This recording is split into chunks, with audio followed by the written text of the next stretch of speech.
All right, guys, so James Fishback, a Republican candidate for the state of Florida, has recently proposed a sin tax. Now, we looked at this a little bit the other day, analyzing a CNN video. But what's interesting about this one is that in that video, if I recall correctly, CNN talked to both Sophie and James Fishback, among some other people. What's interesting about the Piers Morgan video we're about to watch is Piers brings them together. So they have a little bit of a back and forth here. So we're going to take a look at that. It's not going to be an extensive video of like the whole video or even the whole conversation between James and Sophie.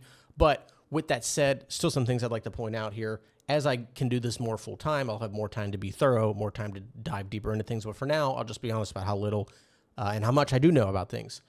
So with that said, we will get right into this. I'll stop a few times, be going to, I think, 3 points that I found interesting, like in the video. And yeah, we'll go from there. Definitely adult content for sure. So what do you feel about James Fishback and his plan to tax you 50% as a sin tax for being a sinner? I mean, I'm going to be honest, it's ridiculous. It's very ridiculous. Florida already has no income state tax. It doesn't exist. So it seems very selective, and it seems like it's a punishment. So this is something you're going to notice from Sophie throughout this video. Her answers are super clear, super concise. They are to the point, and she is super professional. There, James, are you there, James? Yeah, you are. I mean, Sophie says that that she feels like this is a punishment. Why are you punishing her? Well, hey, Sophie, good to meet you. It's not a punishment at all. What it is a deterrent. I think Sophie recognizes that our state was better off when young women aspired to be teachers, small business owners, doctors, and lawyers, as opposed to creating adult content. I can respect Sophie Rain as an individual and still respectfully call out that I don't want thousands of young women who are in high school today to feel like the only way they can make a living when they graduate is selling adult content, video, photos of themselves on the internet. And so, Sophie, look, with all due respect, I know you're from Florida. I'm from Florida. We both love our state. I want what's best for you, and I want what's best for every single woman in our state, and that's not to be objectified and exploited by the OnlyFans owners. Okay, so a couple interesting things here. So firstly, when I first heard this, my first reaction was like, honestly, dude, there's no way that it's like as much of an issue as he's making it out to be, right? At least with the last comment where he was like, something about like thousands of high school girls may think that OnlyFans is a better route or whatever he said. I was just like, bro, look, we still live in a society where like, are there more OnlyFans creators than there were previously? Like, yeah, maybe. But that, like, still sharing your nude pictures is not something that we're going to just, like, accept. It's still going to be otherized. I doubt that, like, girls are just going to be like, oh, yeah, now I can just do this. It's just a career. Interestingly, though, now, and again, this is only the headlines because I'm doing more of a concise video here, but I do want to be somewhat thorough with this. I looked into this a little bit, and some of the headlines I saw were really interesting. So if you look at this here, from Yahoo News, I don't know how reliable like Yahoo News is or the Washington Examiner that we'll look at later, but this headline, majority of female students in the UK willing to turn to OnlyFans if money was tight. That's interesting. It just is. Now, there's a couple things here. Again, haven't read this in detail, so let me know what you guys think in the comments about this, but a couple things I thought of. One, there's a difference between like, will you do this and will you do it if money turns tight, right? There's a lot of things like, would I do OnlyFans if money turned tight? No, but I might work fast food, but fast food certainly isn't my goal. It's just not, right? Another thing too is I feel like there's an aspect of this of like, what are people actually going to do, right? They might say they're going to do this, but is that going to differ from what they actually do when the moment comes to it? So that's just something I thought was interesting there. A couple more headlines. Teens are considering influencing and OnlyFans modeling as valid career options. So again, was just kind of surprised by this. I don't know what this she knows thing, if it's part of Yahoo or what. Hey guys, in case any of you are just listening to this and not watching, I wanted to add in here real quick that I actually end up reading this headline wrong. So there's a part where it says, so the headline says about 2% of young women are selling themselves on OnlyFans. And then it says way more men are buying. So I'm about to read it as way more than men are buying. Obviously, those could potentially be two totally different things. I'm not sure if it would change my commentary before or after.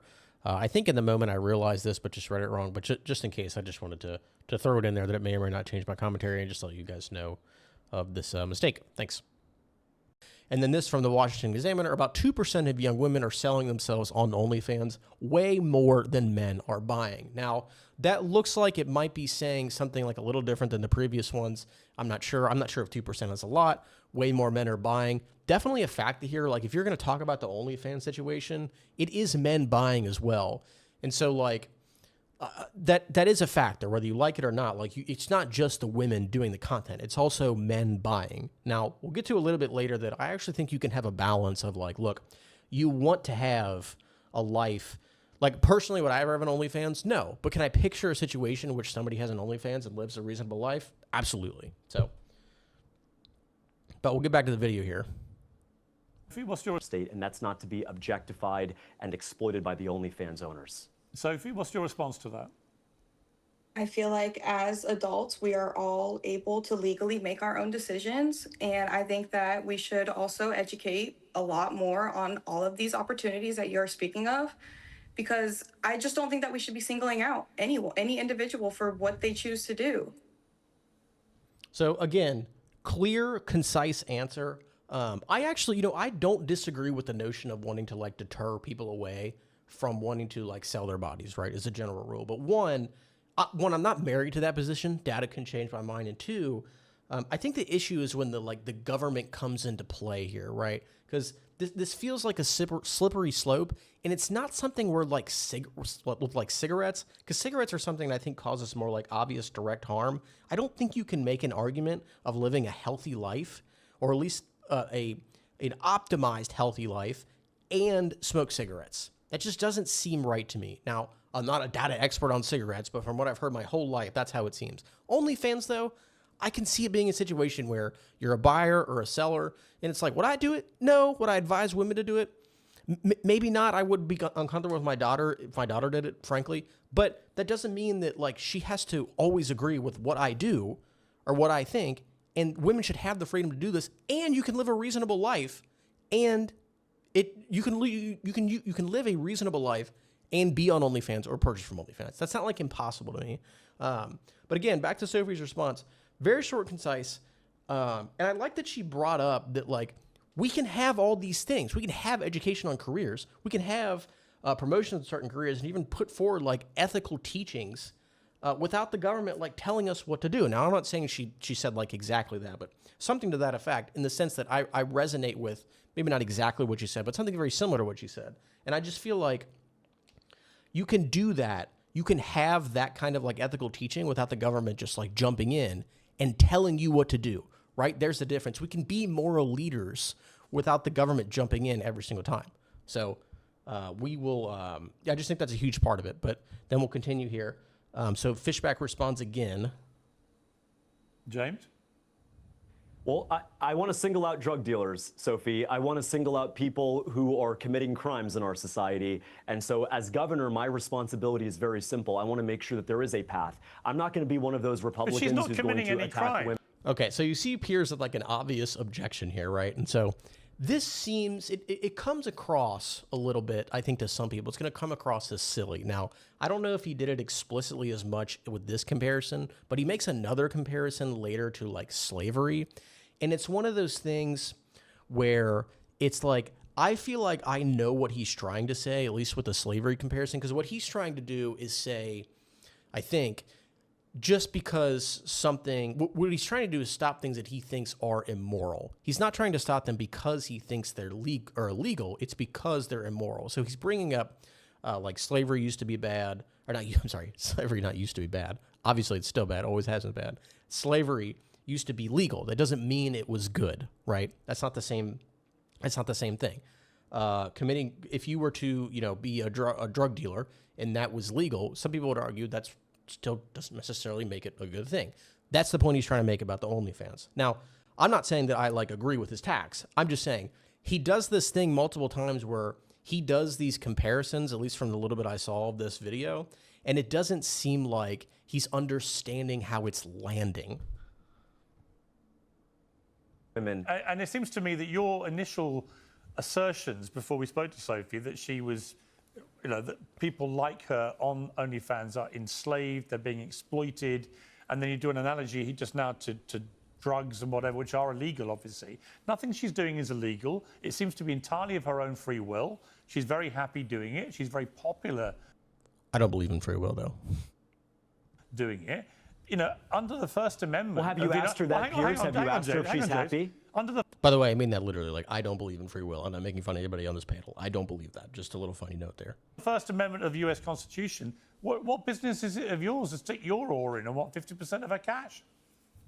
No, Piers, did you ask her if she was happy? Because she posted a video 2 weeks ago on International Women's Day where she was interviewing her former self, who looked to be disappointed, who aspired to be, quite literally, in Sophie Rain's own words, an astronaut. Sophie, you are smart. I know you. I know your family. You are capable of anything you put your mind to. And so when you're doing this little cute Spider-Man dance online and you're creating this adult content, know that that person that you used to be still wants something more out of you. And I, as the governor of the state, want every single woman in Florida to achieve their maximum potential. Sophie? I mean, I think just realistically speaking, I'm very happy with where I am, and I promise I would have never got to where I am without the platform. Like, I've built businesses outside of this. I am constantly, chasing new dreams and everything. Like, I'm very happy with where I am. Yeah, Sophie, you come from a... So look, again, it's like just, she's so concise with her answer. Very professional. And another thing too is like, she just says like, yeah, ask me. I'm happy where I am. Yeah, that's it. I'm happy where I am. So look, I know combos can be had about whether like her influence is like good or bad, but the question is like, how far do you want to take that? Right. Because, even if we agree that certain things are like better for influencing children, influencing society, even influencing other adults, I would say, that doesn't necessarily mean that people can't do those things and people shouldn't be free to do them, right? And I think that kind of connects back to before of like, you can have situations where would I advise somebody do this? Maybe not, but you have the freedom to do it, and I think you could live a happy life doing it. That's freedom, baby. That's freedom. You're welcome to do it. It's not unreasonable. You could be a consumer or producer of this and be happy. Can it go too far? Of course. Is it for everybody? No, it's not for everybody. So again, I don't know if taxing is the right answer here. I'd rather this thing be led by something more in the moral realm than something forced by the government. If you want to go there, it's always that balance of like freedom. What is good, what is bad, but then the government overreach is really like, do we really want to go here? And interestingly, I actually agree. Like, I agree that we should be able to make comments about people fulfilling their potential. I don't necessarily have a problem with that. I don't know if it comes across great here, but I actually think it's a good thing that we, like as good friends, for example, can call each other out when someone is getting off their path, right? You notice someone like, let's say they're slipping on their diet, they're slipping on their career path, their relationships, whatever it might be. And a good friend says like, hey, are you okay? Right? You empathize with them. You make sure they're okay. You give them that like sense of emotional connectivity, but you might also say like, look, I'd love to see you get back out there and be on your right path. I don't think this is the right path for you. I don't think that's necessarily bad. I think the problem here is how Fishback is doing it. And again, I'm just not sure that taxing this is the right answer.